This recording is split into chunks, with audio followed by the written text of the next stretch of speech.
Hello, good evening, everyone. Welcome to another session of Paws webinar. Today, we have a very famous wildlife photographer from India, Kallol Mukherjee. He's a professional wildlife photographer and also a Nikon brand influencer, and he's working in this field for more than a decade. So, and Kallol has won a lot of international and national awards as well. Photographer of the Year by Nature in Focus, Grand Prize in Expos Photos Nature International Contest, Belgium, and TransNatura International Contest, France, Sanctuary Asia Award, and a lot of awards he has won so far. So let's welcome Kallol on the show. Hey, Kallol. Hello everybody. Hello, Harmit. Is Hey, there everything? The sound is okay? yeah, the Yeah. sound is perfect. Oh, thank you, Paws, for inviting me in this beautiful session. I usually, with some of your sessions, are there fantastic, Thank and you so much. It's a pleasure for getting you on board.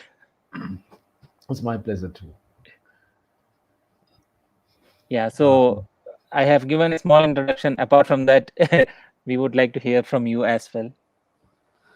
well, um, wildlife photography is um, you can say it's started when I was a child. I don't have a camera, anything like that. But I live in a village. I still live in a village.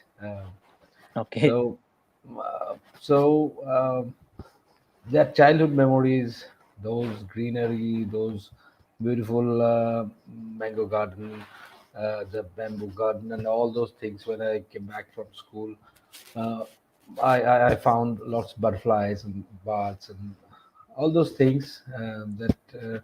Those are the those are the priceless moments. Uh, these are the inspiration I came in this field actually, and well, I don't know. Initially, I started with film camera. I Okay. started taking landscape photographs, and so. But later, I started taking images of flowers actually, and then butterflies, and then I came for birds, and I found that this is a very good subject, and I from then 2007 8 or so. Uh, I start taking this seriously, and now I'm still doing that. I'm still learning. Actually, it's a learning process, and I think it's lots to to learn, and a long way to go, maybe. Yeah.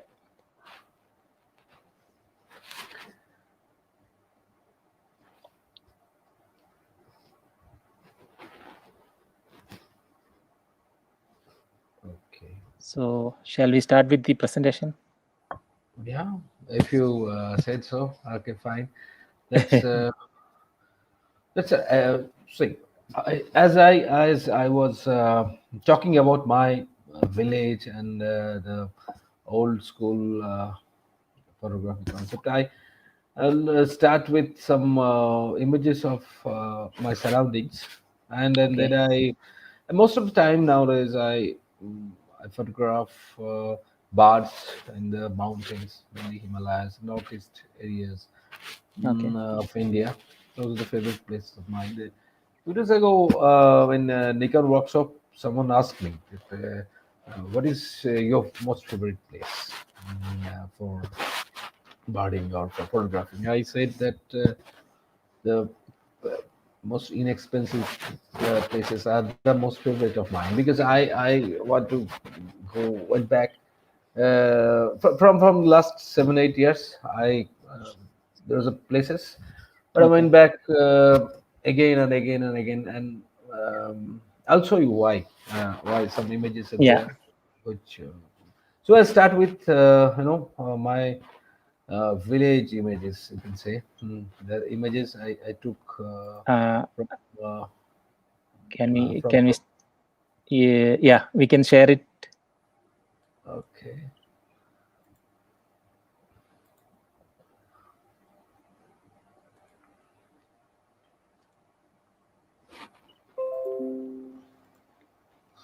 Yeah. Okay.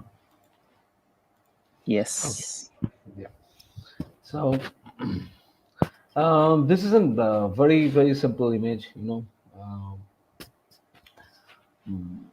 Mars schema, and this image was taken with Lua 15 mm, full frame image, no crop at all.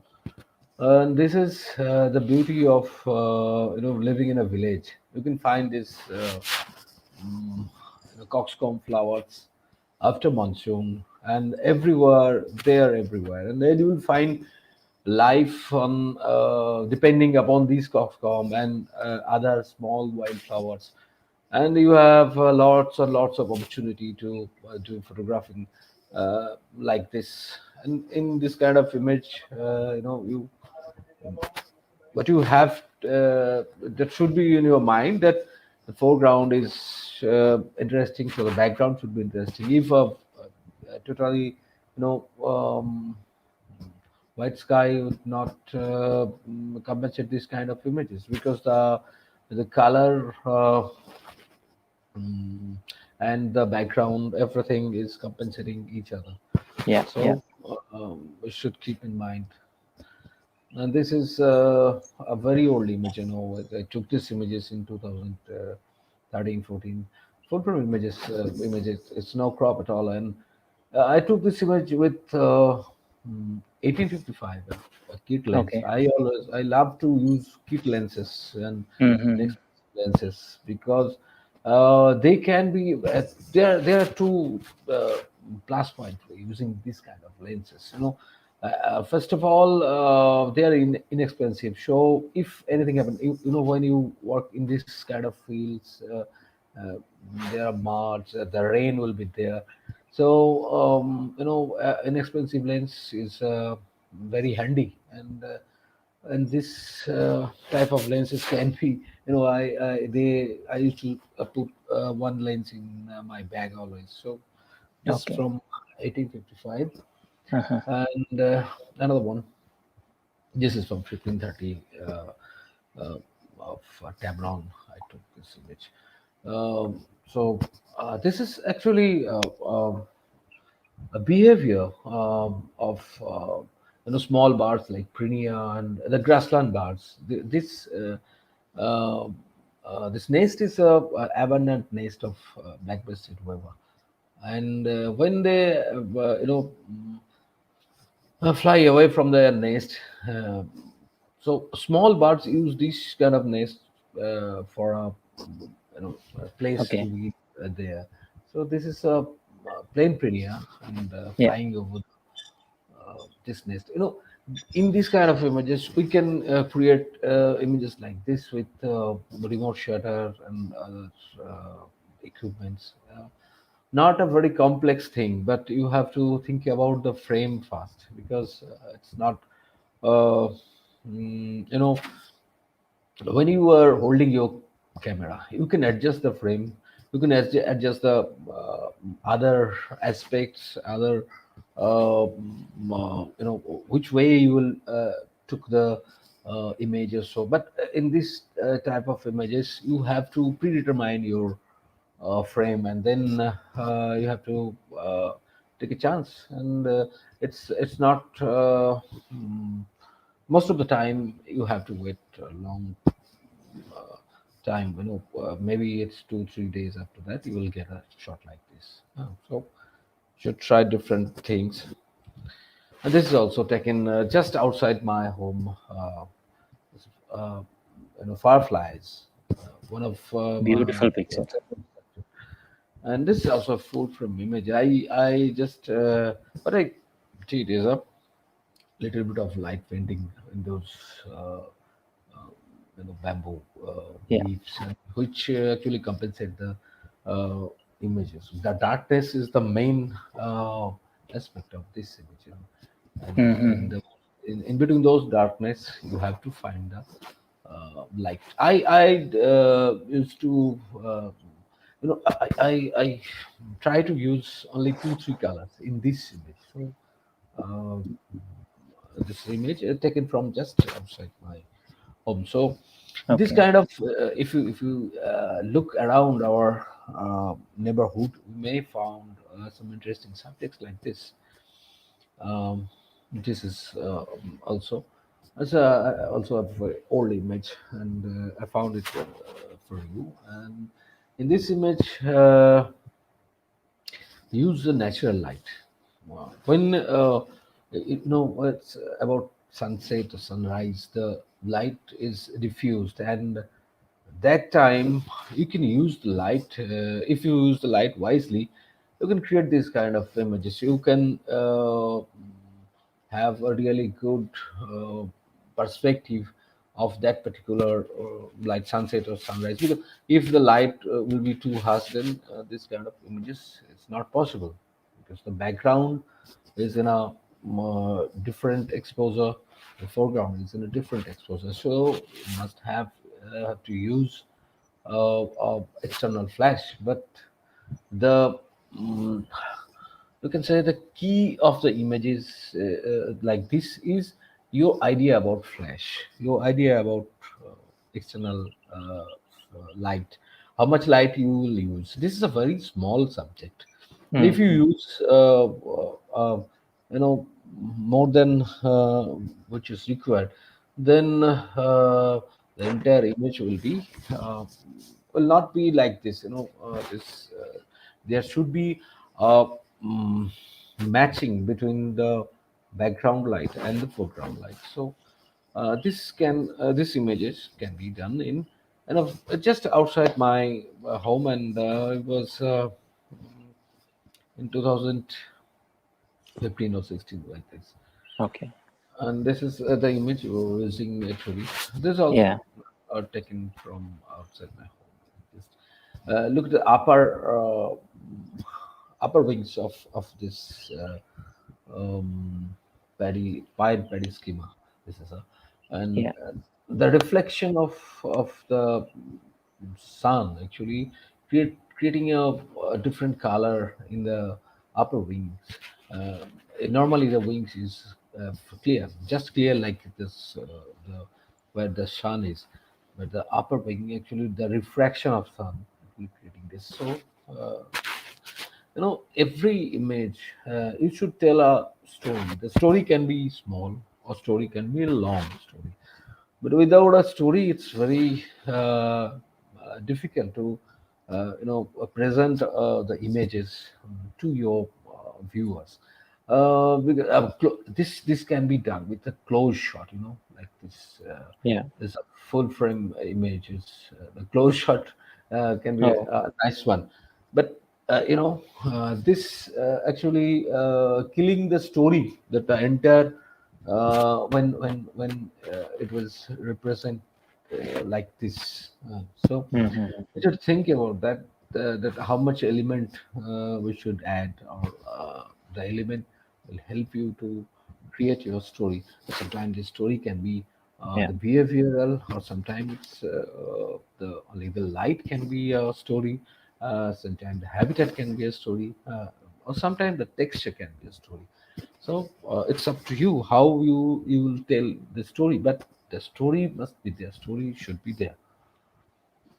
Like this Okay. image. This is I know. Uh, I took this images in 2017 or so. Praying mantis. As I said, the evening light, late evening light, is so handy for you. You can do anything you want, because then your background is ready. So you just have to think about your foreground, and little bit external light can create all these textures, create all this image where lots of elements can be added with your images. So next, this is also an image I took just outside my home. Barn soil, very common in the winter season here. Uh, yeah, it's difficult to capture this part. This little fellow always fly with a very good speed. So, in my Mhm. opinion, um, it's ideal for this kind of small birds to capture these images with lower focal length, like 300 mm, 400 mm. It's better for them. If you Okay. try to shoot them with 600 mm or so, it will be difficult for you.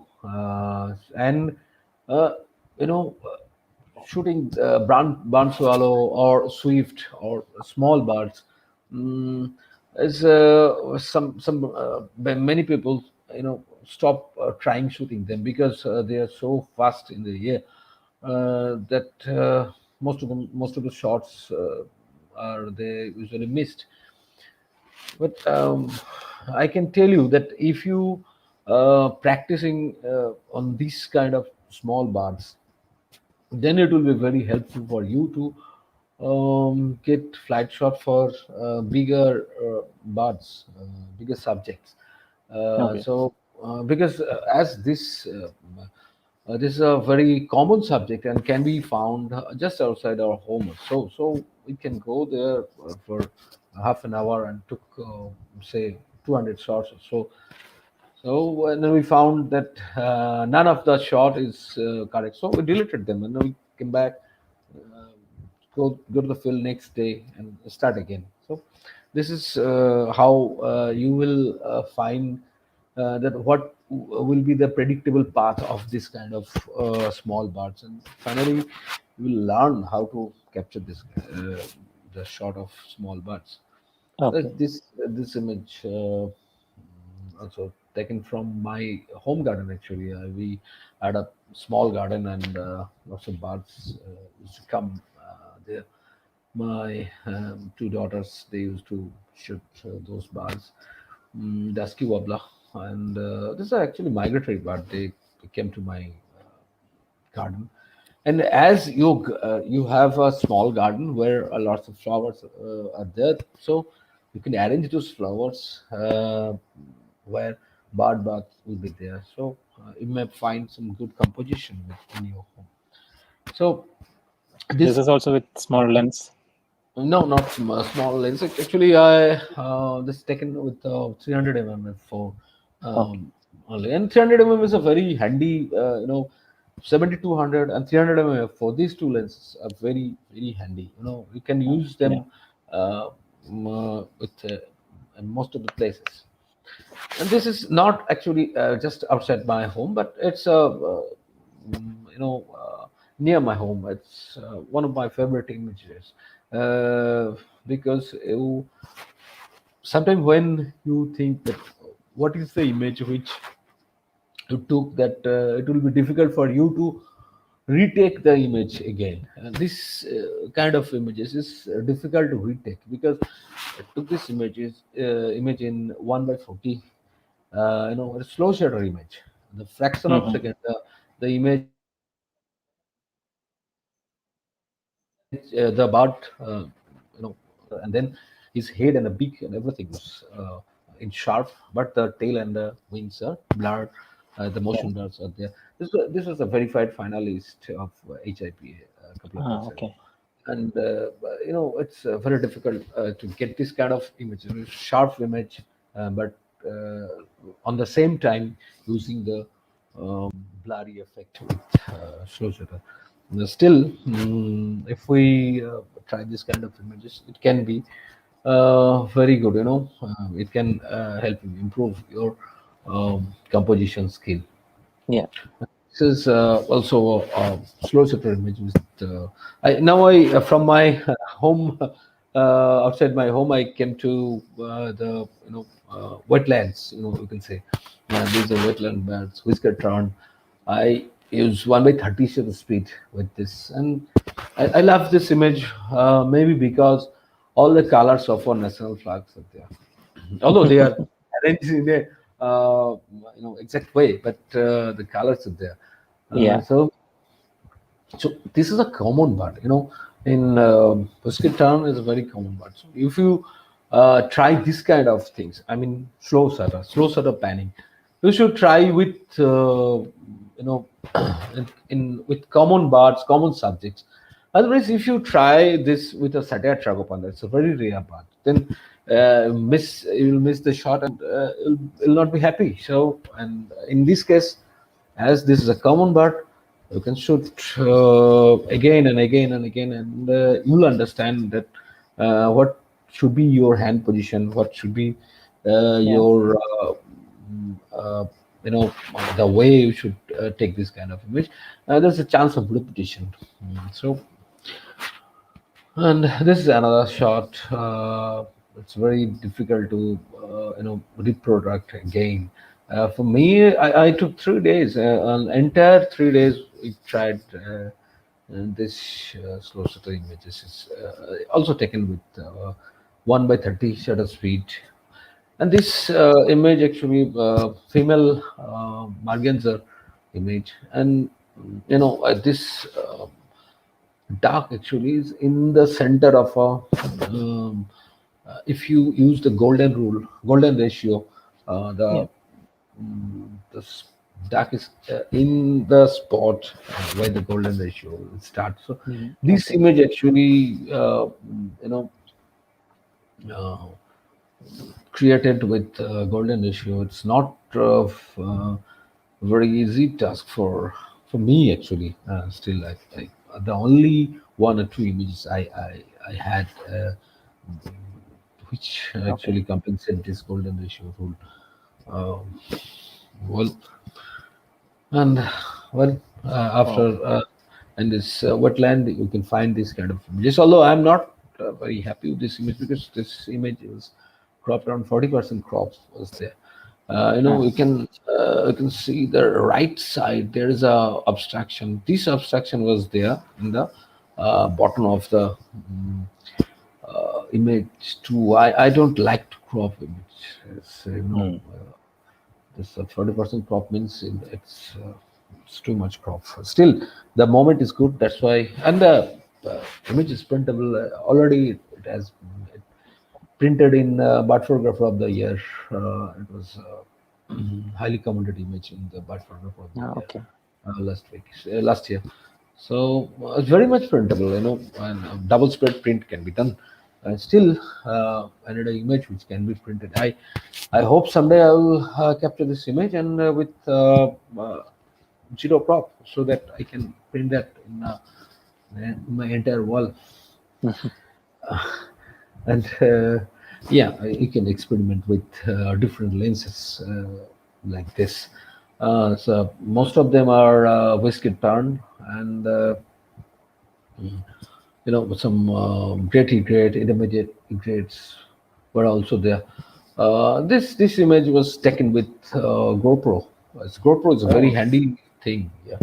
And actually, at the right side there was a fishing boat where they were cleaning their nets, Okay. and when they used to clean their nest, then their nets have some fish stuck in the fish in the net, and then due because of those fish, small fish, they usually come to close to our boats. And we took this image with GoPro just a couple of inches above the Water. water. Okay. Yeah, that's why this fisheye effect came, and I really like to experiment with different frames and different angles. So, um, and well, okay, next we have enough birds, and let's have some animal. This I took this image when we were having a workshop in Gorumara National Park, West Bengal, Okay. and my So friends this were there. got some award or something, right? Yeah. It got many awards actually published Yeah. in many magazines and cover of uh, mm, some Net Geo, Iceland, maybe. Yeah. Okay. So yeah, and we friends were there, and Subankar and Mausamda, and we are discussing about, and participants were there discussing about how to photograph the image. I was trying to tell them that it's not uh, always true that if you get closer to the subject, you will get a better image. So instead of getting closer, I have lots of instances in my life where instead of getting closer, I went back and I tried to find a different angle, different composition. When you came too close, you have you, you have limited options. You Mm. have to frame that accordingly. You if and when you are in a certain distance, but you can frame it in a different way, many different way. You have many options when you are not in a very close position. Like this, the peafowls are behind the rhino, and the rhino was walking, and the peafowls came to the rhino, and I took many shots. Um, well, this is a common scenario, but you Mm. have to uh,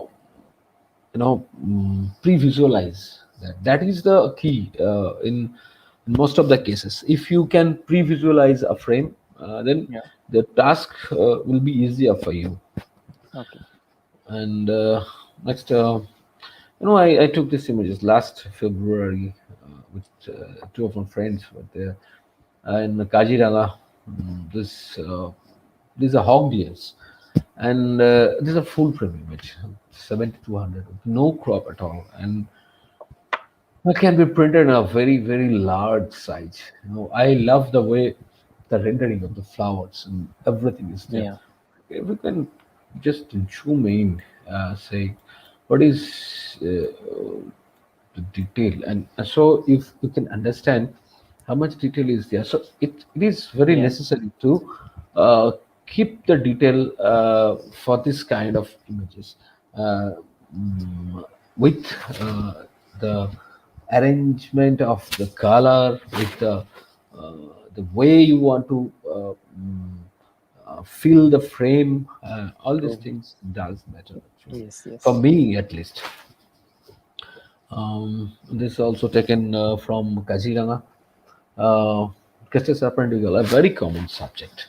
Yeah. Um, Yet you can, if you can, when you have a common subject, try to capture that the different way. That is the easiest method. So we took this image in between the flowers, and the frame was there, and we captured it. It was easy. This again from Kajiranga. It's a simple image where you have a blown out sky. Don't afraid, just stay there. When you have a blown out sky, you have a plus point that you can uh, increase your shutter speed, and have a sharp image of this kind of flights, and create a high key image. That's another option I always use. Well, this is an image which you can say a milestone image of my life. I took this image in 2013 or so. Image of Sake Falcon. Actually, it Okay. is very very rare in this part of India. This is the only specimen found ever photographed in my state actually. Uh, so this bird was a very fearless bird, and I tried to took some images, lots of images of there. Uh, well, I took these images from Buxa Tiger Reserve. Buxa Tiger Reserve, you may not find tiger there, but Okay. that place is so rich. So the biodiversity of Buxa is so rich. I went there more than 11 times. almost 12 times, and Hmm. I found lots of birds and butterflies Where up is this there. situated? Yeah, it's situated in West Bengal in India, in the Okay. northern part of West Bengal. And, but Okay. actually, it is a very adjoining part of Bhutan. The species, will be very much surprising sometimes, like this one. And from that place, I took Oh, this image. I always went back to that particular area where you can watch thousands of butterflies, rare butterflies. Will have their mud puddling on the just riverside, and sometimes it's not about photographing them. You have to enjoy nature, otherwise it's difficult for you to think about the frames like this. I yeah. took this image at in my 10th visit maybe, and before that I have seen this many times. So that time I thought, chalo, let's took an image like this. So I took this, but actually this image is nothing. This image is not explaining everything what was happening there, because this is only a small part of the gathering of the butterflies.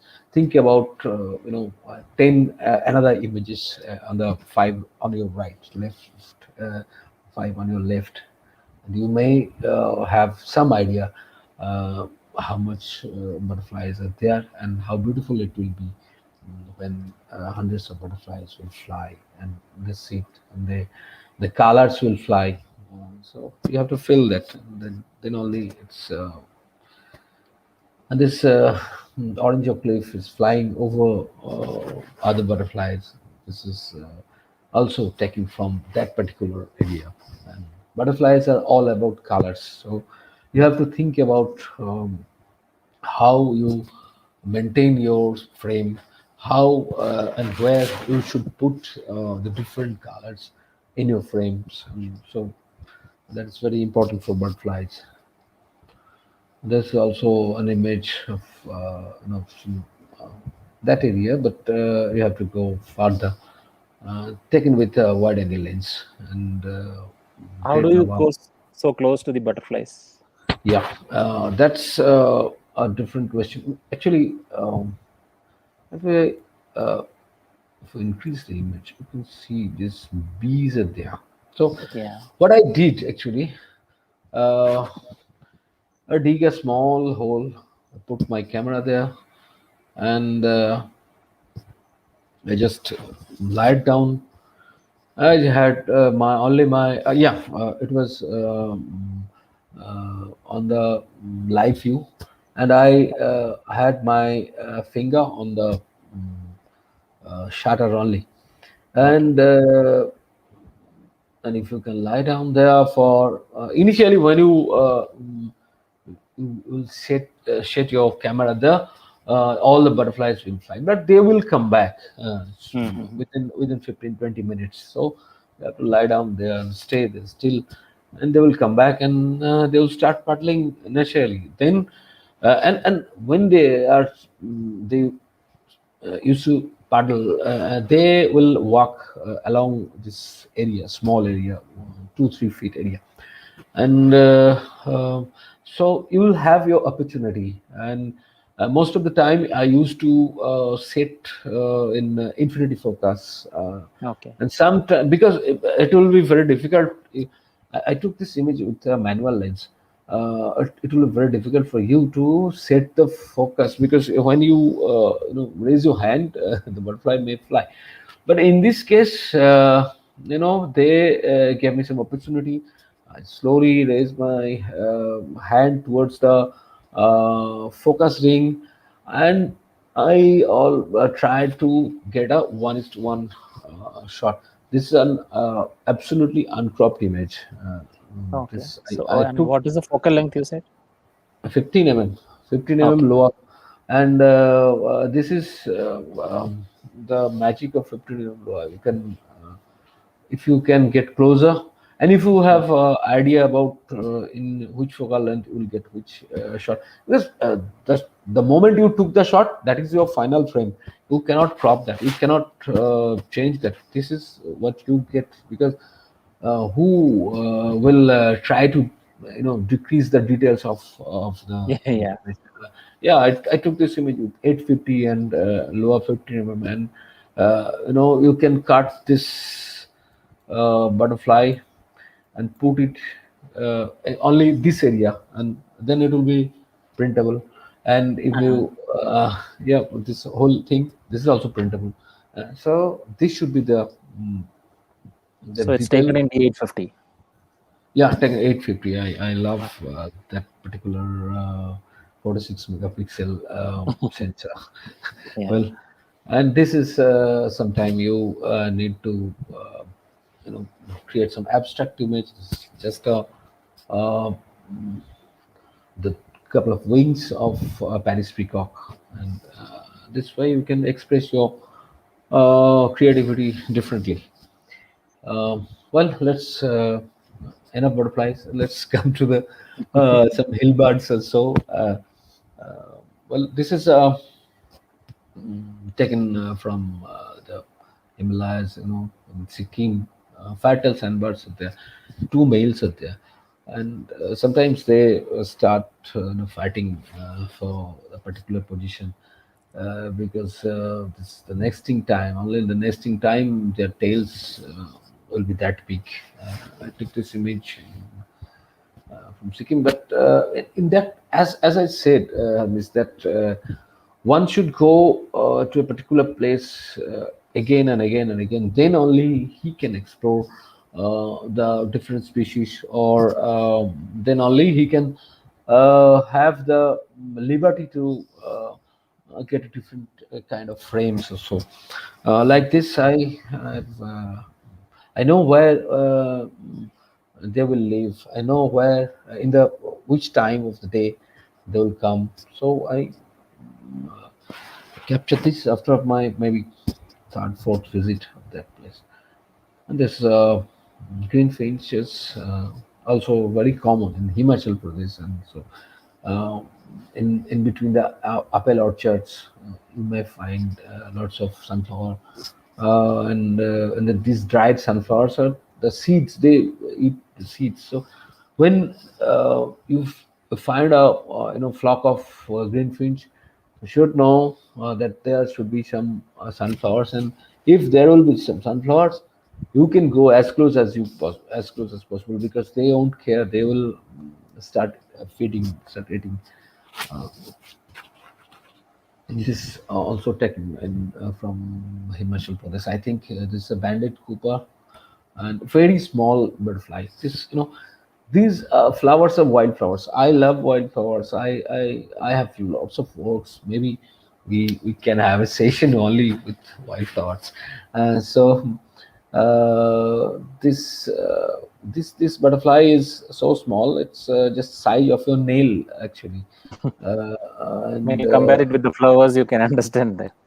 Yeah, yeah, yeah. So taking when you took this kind of image, it will create a different perspective automatically. You don't have to do anything.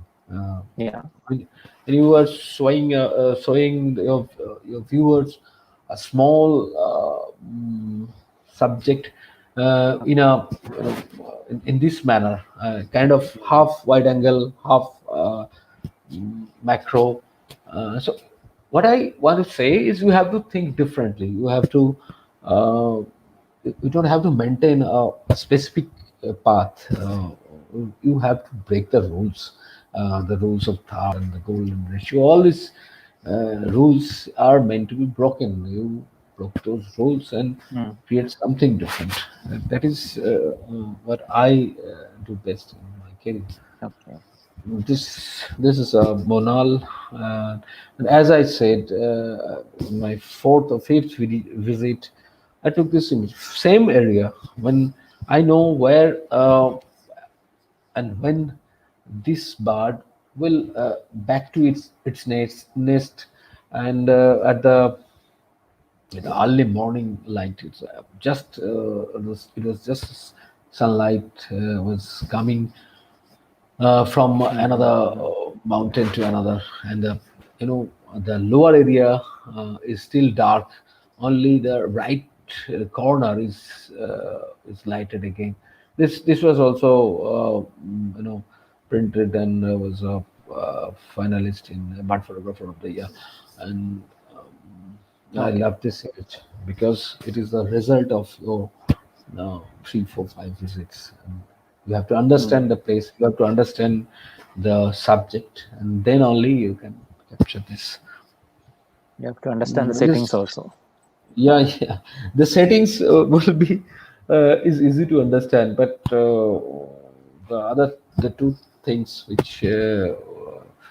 mm, which you should, you have to gain the knowledge by traveling those places again and again. Mm-hmm. This is an image which stand on just contrast.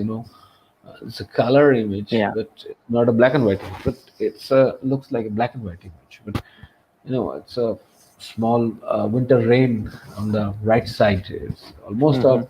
landscape, but the contrast of the bird and the trees actually the key of this image. So, contrast is a very important thing for every one of us. We should understand that if the settings and the other things are there, they will also compensate the thing called contrast. If you uh, if you actually I showed this image almost 2, 3 step down when I shoot this image. Otherwise, Underexposed. yeah, yeah, understood. Otherwise, the contrast will not be there. Still, some of the area, the left side of the bird, Yeah. the this area is still little bit of overexposed, but you can't do that because the shadows and all these things are there. So you should try this with 2 step, 3 step underexposed, and you'll find a contrast more specifically for the contrast you should do. And this is also a short of, as I said, that you can tell the story with your composition or sometimes with your habitat. Like this is a radical duck. I took this image from almost 40,000 feet above sea level, where everywhere was ice. The river water is also start icing, and the evening sun was there. So it's all about the habitat, the beauty of the habitat is what makes this image. And I was very surprised that in this minus 15-degree temperature, why this radical leg is here. He should or she should be at least 5,000 feet below. I don't know why. That's why I said I'm just learning. I'm just beginning to learning this. And this is also on high altitude, but just the texture, just a blue dots. This is Grandala. Grandala is always like they are. You have to reach there. You have to saw those birds. You just have to took the images, and the images will be great. There will be the flock is a poetry, so you don't Mm-hmm. have to do that much. Just you know make your exposure right and took the shot, and you will have a different different frame altogether. And this is also Grandala, and this image got Century Asia. Not this image, is actually this kind of image. So flock of 3,000 birds flying over the icy, mountains. So it's very close to man. In this, when I took this image, it was snowing heavily. And Yabich lecture was my friend who was helping me by with covering my gears also. And still, I said I want to go back there. After so many times, I went there 4 times, and still I want to go back there and again and again and again. And this is also an image, some last few images. I took these images last December. Uh, it's an army helicopter, and Okay. and again, your images should have the detail. It's not for if you can upload this in a Facebook or WhatsApp or whatever or Insta, then you don't have to be that specific that of my detail, because in those small screen the details are not there. But if you can just zoom in, you can understand that this image has so many details that is in the mountains and the animals, everything is there. So Yeah, true. yeah, you need those details for a true image. True image, matlab, you don't. It's not about Facebook or Insta images. A true image which can be printed in very large size and which is all the elements are true. It's not photoshopped. So uh, you need details and the color rendition, all these things. These are Tibetan castles and this images was taken at 70,000 feet, above 17,000 feet of sea Okay. level. And last few images, well, there's a little owl. This actually these previous image and the next image, all these images are showing that how this is a very tough terrain where these Tibetan gazelles are stayed there. The cold desert, it's about above 17,000, 20,000 feet. Still, they have these.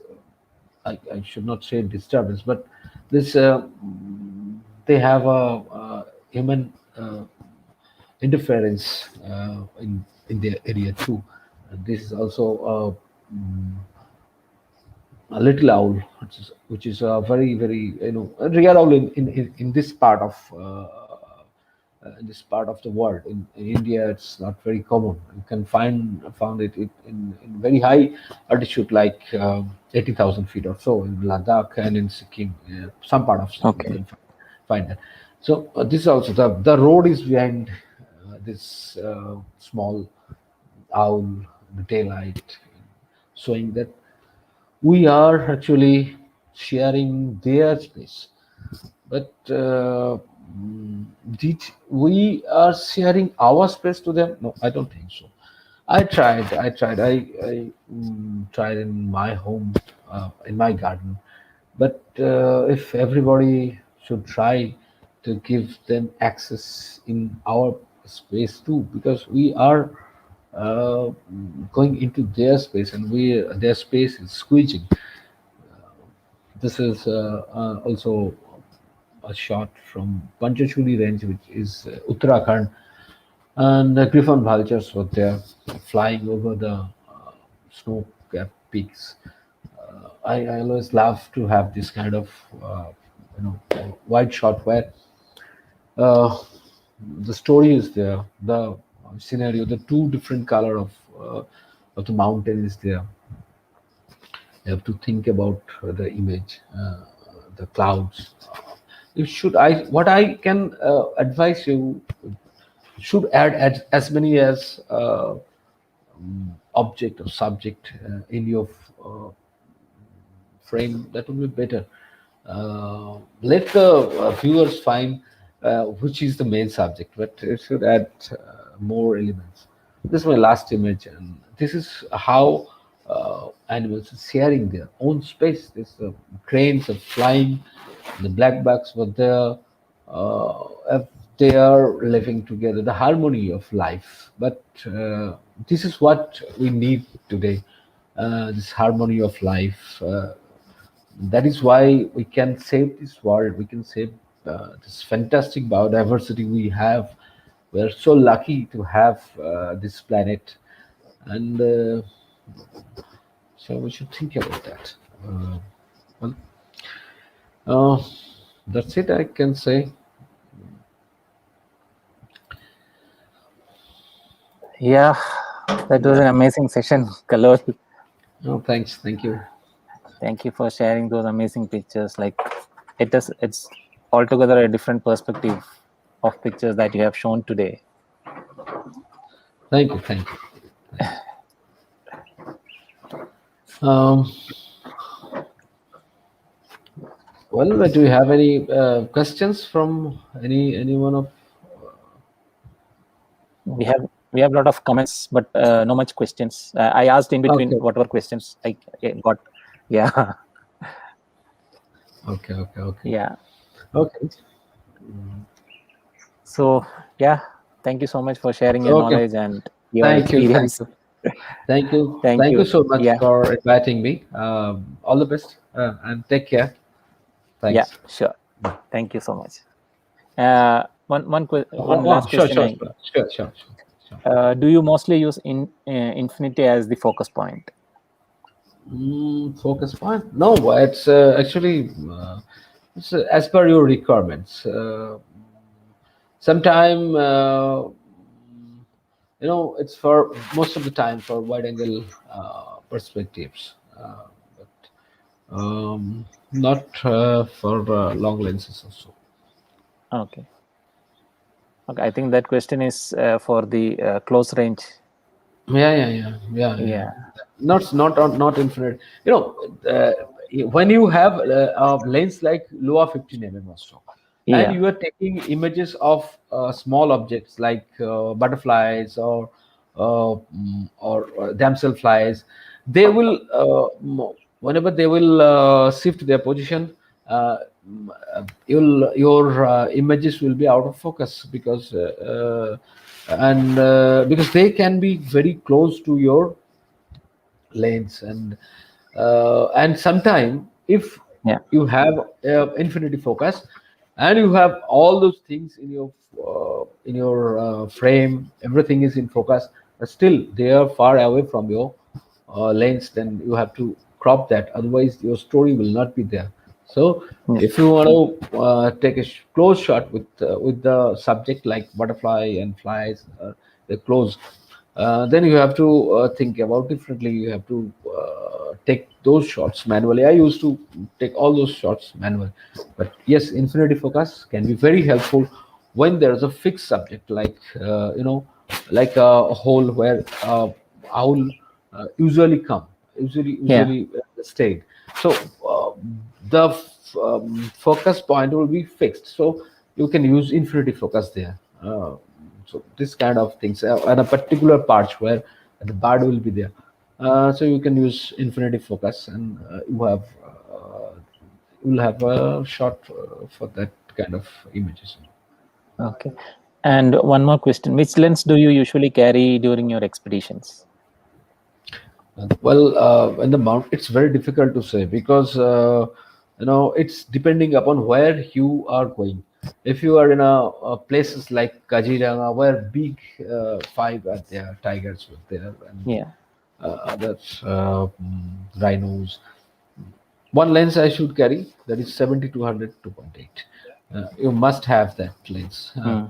Whether you have 500 600 you forget about that. You must have a one lens that is 70-100. You should have. Okay. But when you go to the mountains, I always use that particular lens with lens like 500 or so, because sometimes we have rare species of birds there, which Okay. you have to capture with them. And in the mountain, I used to carry another wide angle lens that could be a 1530 Tamron or 1424 Nikon or Yeah. whatever. Yes. And that will help us. Sometime it will help you to take, Yeah. wide angle shots like this. But 70-200 is a very good lens. So one should think about that. And then wildlife, I think there's a very prime lens. I last couple of years or so, I use 80% time that particular lens. Okay. And one last question: to get one right photo, how many pics you usually take? It's depending upon which subject it is. Like Grandala. Grandala is a tough subject because you have to reach there. But when you reach there, you have thousands of birds in front of you. Then it is very easy. Your keeping rate will be very high. You took 500 image, you may have keep 400 image or plus 400 image. But when it is about a single bird, how many times, like those monal image, you have to go again and again and again, and it's not sure whether you are present there, you have all the settings in your hand, but the Okay. bird just have a flight with a different direction, and you Yeah. lost that. You have to go back there again. Sometimes it takes 4, 5, 6 years to take a exact image which is in your mind, or sometimes it will take less time. Like when you have, as I said, in the wetlands, the birds like small birds, weather birds, which are plenty. Then you can experiment on them. You can have slow shutter, fast shutter, panning, whatever you want. So Yeah. in those area, you have the keeper rates like you deleted 500 image, you have 500 image. Mhm. But a specific bird, a good image of a specific bird, and you should add a good habitat image of a specific bird, then it will take a long time. And Okay. if you're very lucky, if you got that in 1 year or so. Okay. Yeah, I think that's all the last few questions we got. Okay, okay. Okay, it's great to have you guys, and I hope you enjoyed. And Yeah, maybe let's see someday, if we can come up with one more session with some other yeah, yeah. subject. Sure. Yeah, sure. Thank you so much, Thank you, Kallol. thank, Take thank you, care. thank you. Bye, bye, Take, bye. take, bye, bye. That was Kallol, amazing photographer from uh, India, and he has shown his pictures, fantastic images, awesome frames, how you can play around with small subjects that you find in your backyard. So, yeah, uh, today Nisha is not with us. She has gone for some shoot, I guess. And next week we'll be having one more session. I'll be updating in it in our social media. So until then, take care. Currently, I'm also in Masai Mara, staying in my own Malika camp.